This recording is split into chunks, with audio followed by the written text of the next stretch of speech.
Hello, I'm Jack Shagner. And I'm Henry Peden. As a part of Harford County's 250th anniversary celebration, this video addresses individuals who made significant accomplishments, which had an impact statewide, nationally, and in a few cases, internationally. These contributors span the spectrums of public service, business, and sports, including inventors, entrepreneurs, politicians, writers, doctors, and more. The selection process was at times difficult, as the multitude of candidates had to be limited to a number that fitted into the video's 30-minute time frame. To some, those selected will not be a surprise. However, a few previously unknown contributors made the cut list. They're presented by a narrator in chronological order. William Paca was born in 1740 at Chilbury Hall off the Old Post Road near a present-day industrial park, which is named in his honor. He was a Maryland member of the First and Second Continental Congresses, and later was a signer of America's Declaration of Independence, and also served as governor of Maryland. The William Paca Elementary School was so named for his many contributions to Harford County, Maryland, and to his country. John Rogers, Jr. was born in 1771 at Scion Hill near Havre de Grace and became a dominant figure in the U.S. Navy.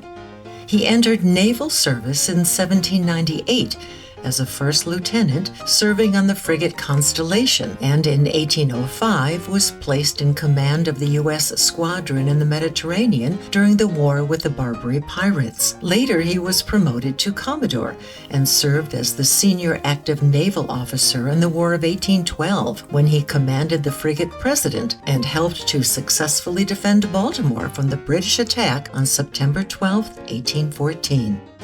As a result of ongoing skirmishes, in 1652, articles of peace were signed by the Susquehannock tribe that encompassed the land at the mouth of the Susquehanna River. A treaty provision allowed indigenous Indians to continue fishing in the river, as it was a source of food, especially during the spring run of shad. In 1820, this yearly bounty prompted Havre de Grace resident Asahel Bailey to invent a fishing float that was a floating village equipped with huge nets and manned by able workers who were supplied on board food and lodging.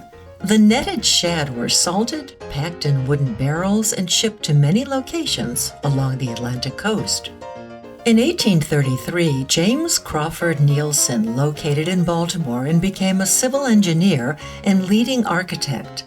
Mr. Nielsen, in 1836, was one of the engineers in charge who surveyed the Baltimore and Susquehanna Railroad, which later became the Philadelphia, Wilmington, and Baltimore Railroad. In Harford County, Mr. Nielsen designed a number of structures, including the tower, porches, and interior furnishings of Churchville Presbyterian Church, St. James Episcopal Church, the Darlington Orthodox Friends Meeting House, and the Harford County Courthouse. As well, the firm of Nearnsey and Nielsen designed St. George's Episcopal Church in Perryman and also St. Mary's Episcopal Church in Emerton.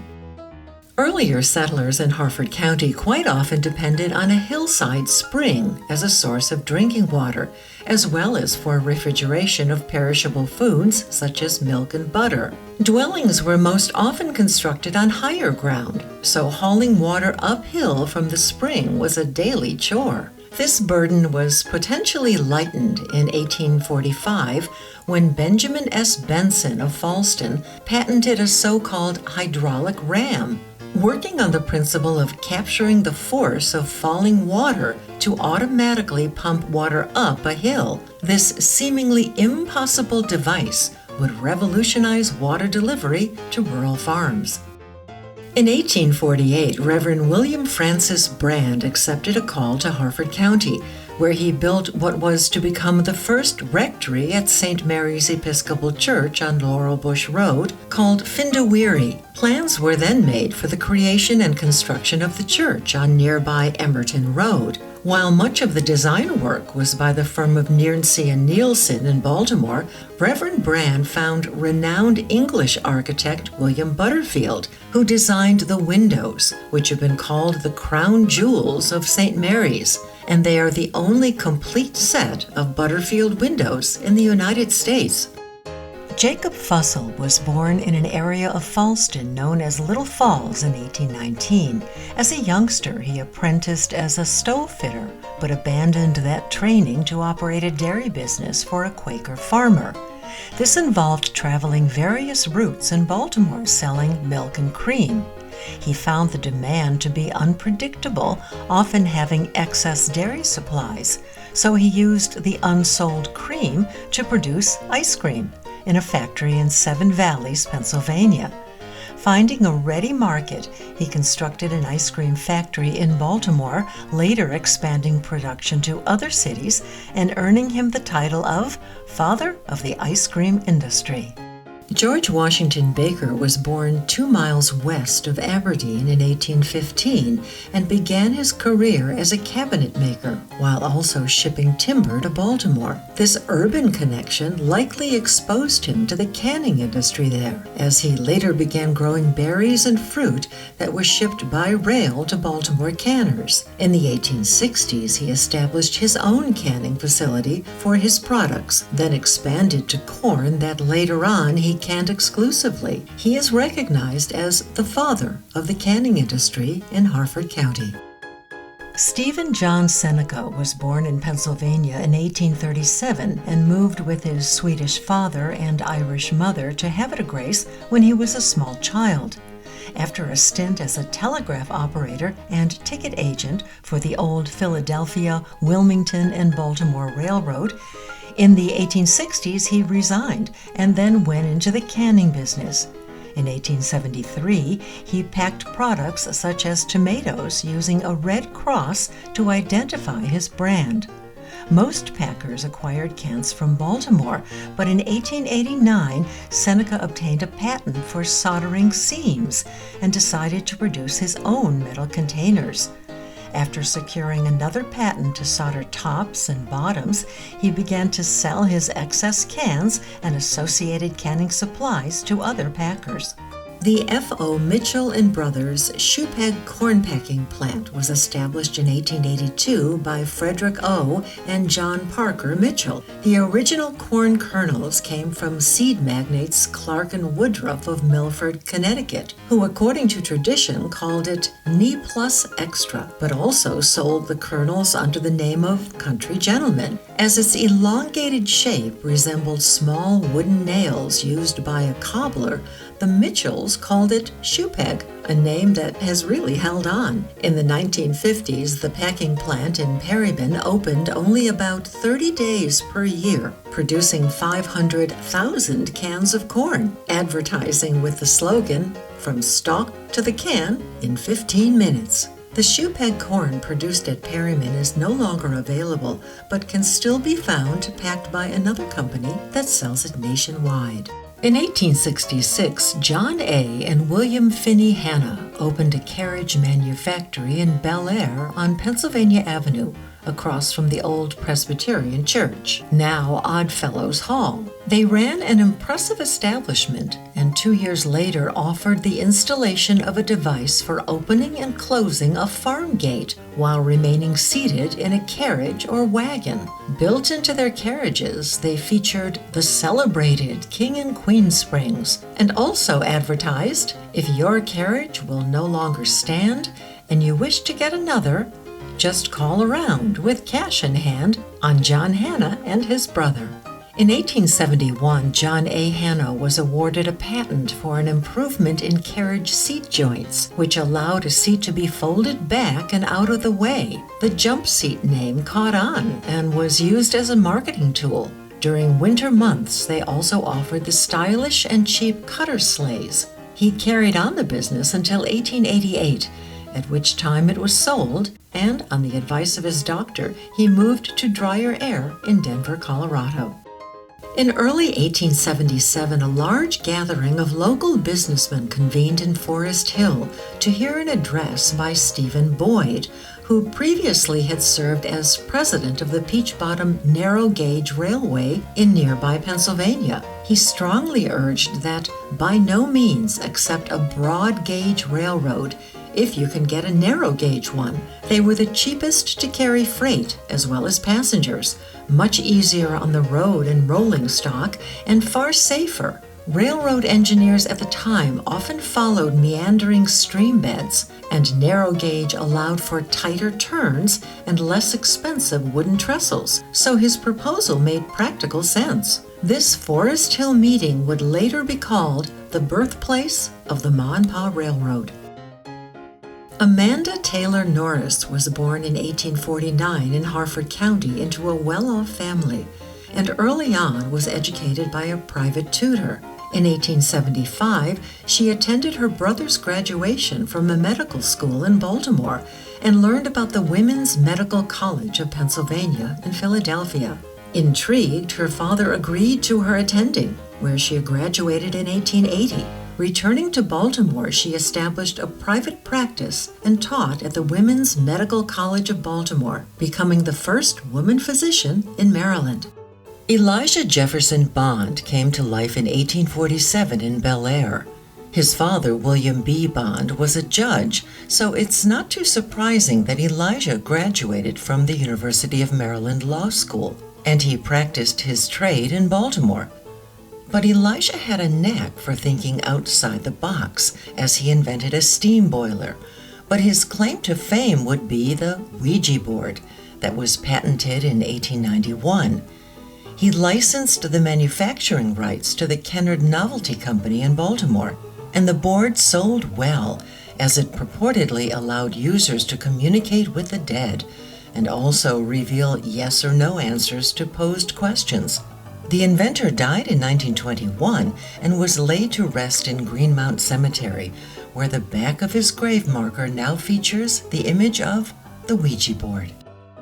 Joel Hollingsworth was born in the area of Wilna in 1831, and by the age of 14 assisted his father Eli in his sawmill along Winter's Run. The area was scattered with hickory trees that made the best wooden wheel spokes available, so in 1862 Joel founded the Willow Valley Spoke Works. By 1879, the business had produced 240,000 spokes, most of which had been shipped on the Philadelphia, Wilmington, and Baltimore Railroad to wheel manufacturers located in the northern states.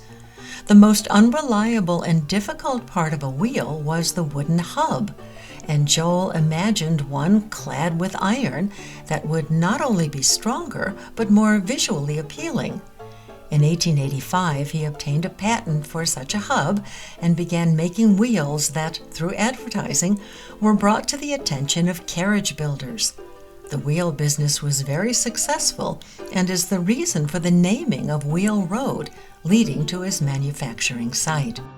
In 1890, Walter Ellsworth Burns, age 25, acquired the Empire Carriage Shops in Havre de Grace from John T. Alexander, who was selling because of failing health.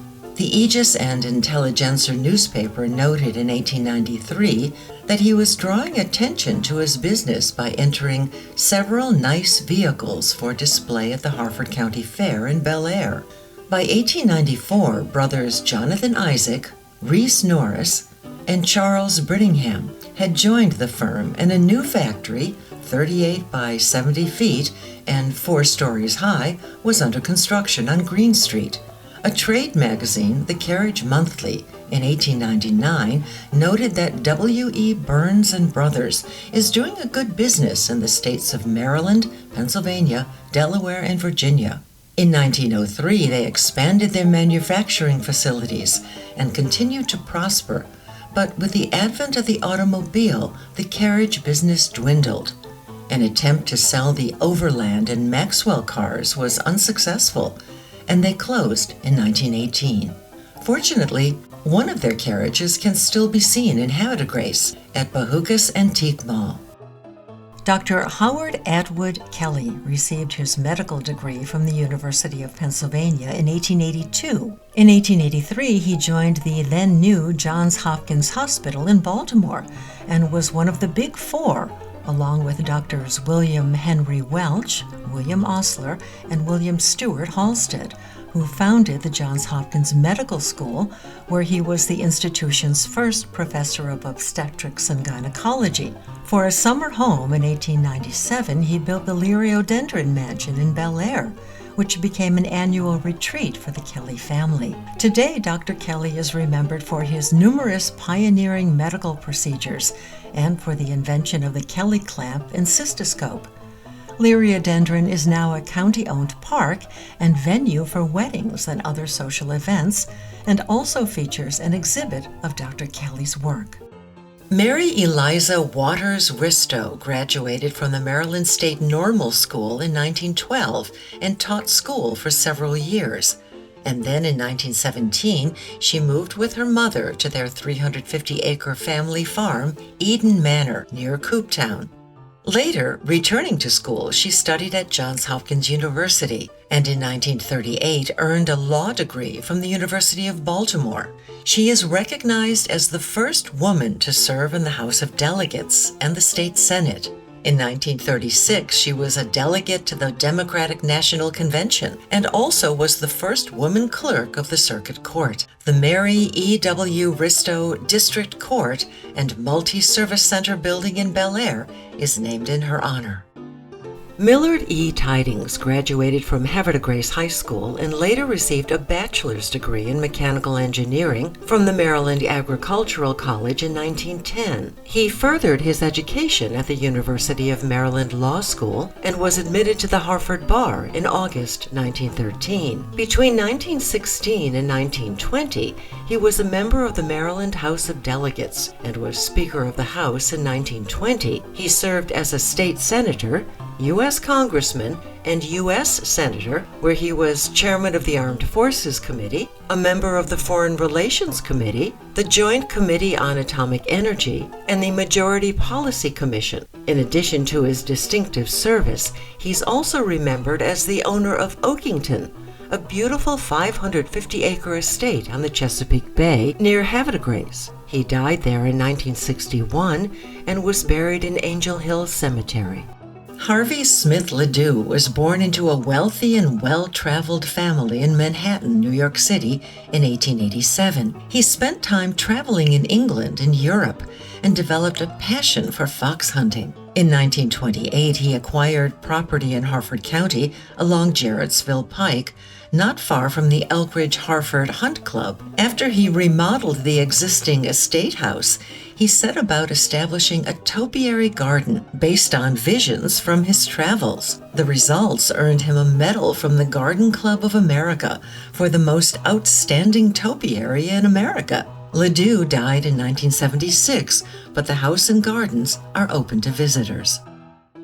J. Alexis Shriver spent most of his life at Olney, the family estate near Wilna that was purchased by his father in 1863.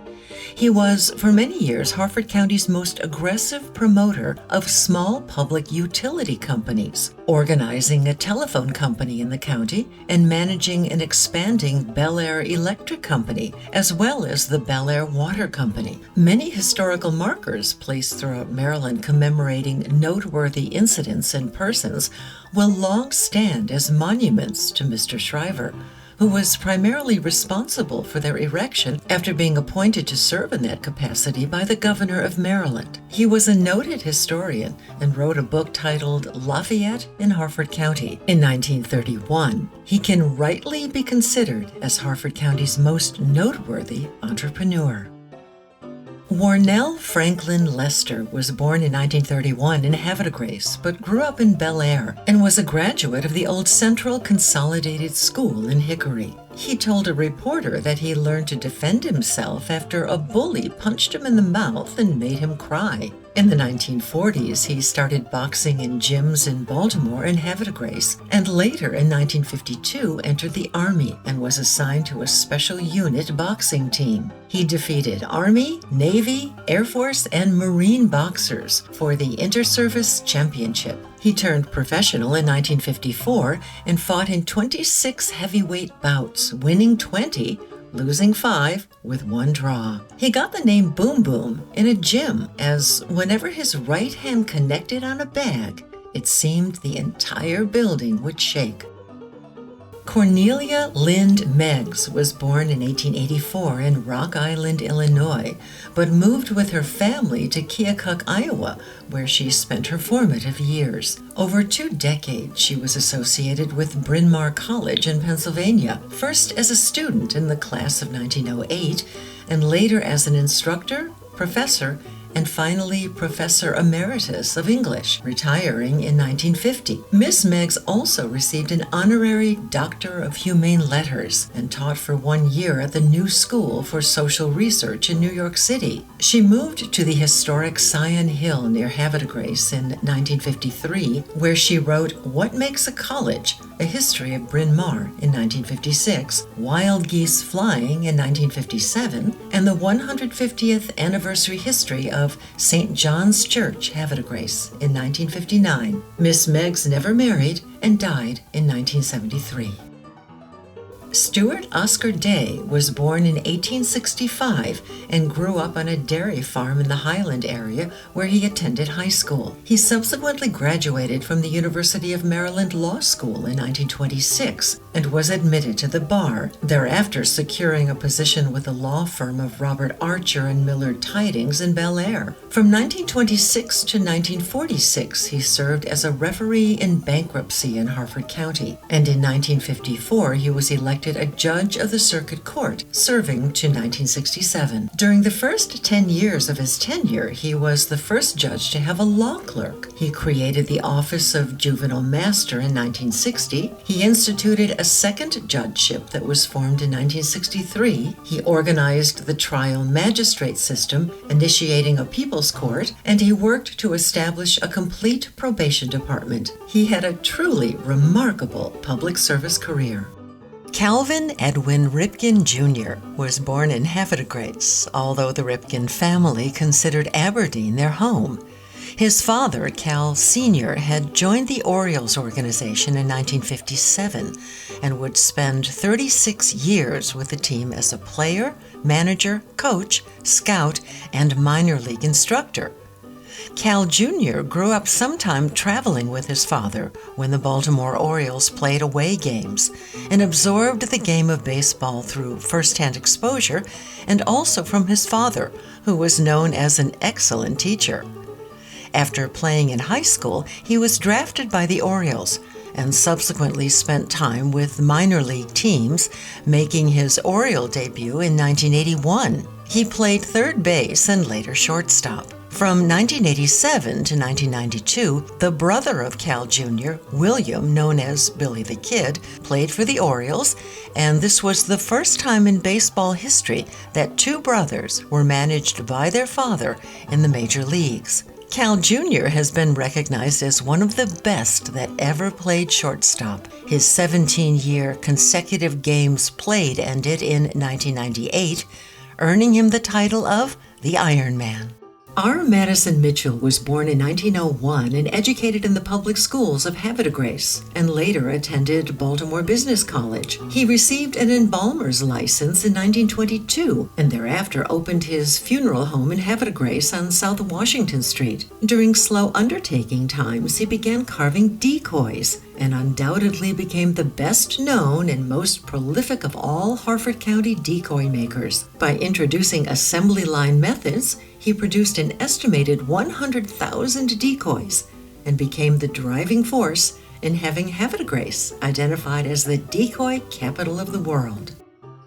Percy Vandella Williams was born in Perryman in 1887 and later became a teacher in the old Havre de Grace Colored Elementary School. During World War II, he went to Officers' Candidate School and was commissioned a second lieutenant in the Army in 1943, before being sent to Europe and then to the Pacific theaters. After returning to Harford County in 1946, he had a distinguished career as an educator and supervisor in the Harford County school system. One of his most notable quotes was, "The cost of education is not and never will be as high as the cost of ignorance." He received a PhD in Education Administration from New York University in 1955. Dr. Williams was a pioneer in school desegregation and cultural equality in the 1960s.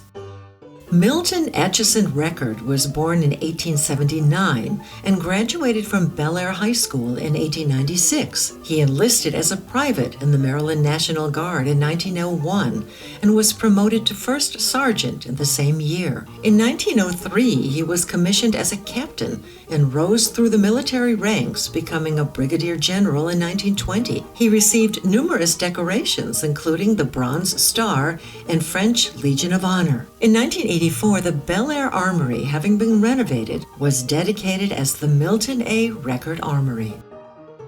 Kimberly Claire Meisner was born in 1985 and began skating at the age of 6. She graduated from Falston High School and subsequently attended the University of Delaware. She competed in skating competitions in the United States and in 2006 became the world champion, followed up by becoming the 4 continents champion in 2007. 1 year later, she became the U.S. national champion. She was the first American and the first woman to simultaneously hold world, 4 continents, and national titles. Celebrating her achievements, the town of Bel Air designated downtown Pennsylvania Avenue as Kimmy Way. Meisner retired in 2010 and now works in the medical field.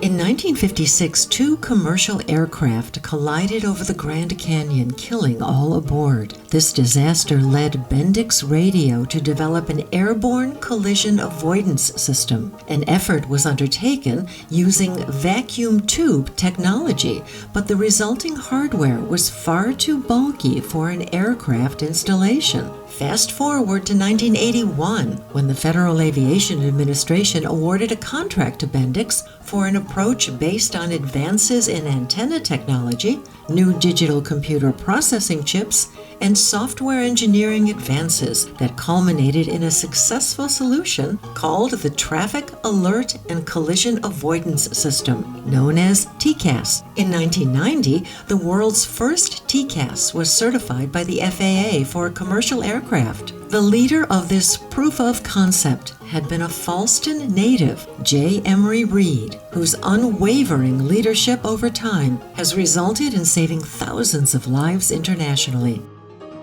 Plein air painter John Sowers was born on March 22, 1933 in the village of Berkeley, and recalls at the age of 3 visiting his grandparents' log cabin home in White Top, Virginia. This mountainous area in Grayson County is located close to Virginia's eastern tip with Tennessee, and its beauty made an imprint that has never left his soul. Thereafter, back in Harford County, he was destined to become a painter, absorbing the seasons of Berkeley and producing hundreds of local rural scenes. Today, at the age of 90, he describes himself as an old crow that he now incorporates into his work, which flies above the scenery that he continues to paint. In mid-June 2023, supported by a group of friends and family, John was honored with a Harford County Living Treasure Proclamation by County Councilman Chad Schroeds at the Liriodendron Mansion in Bel Air.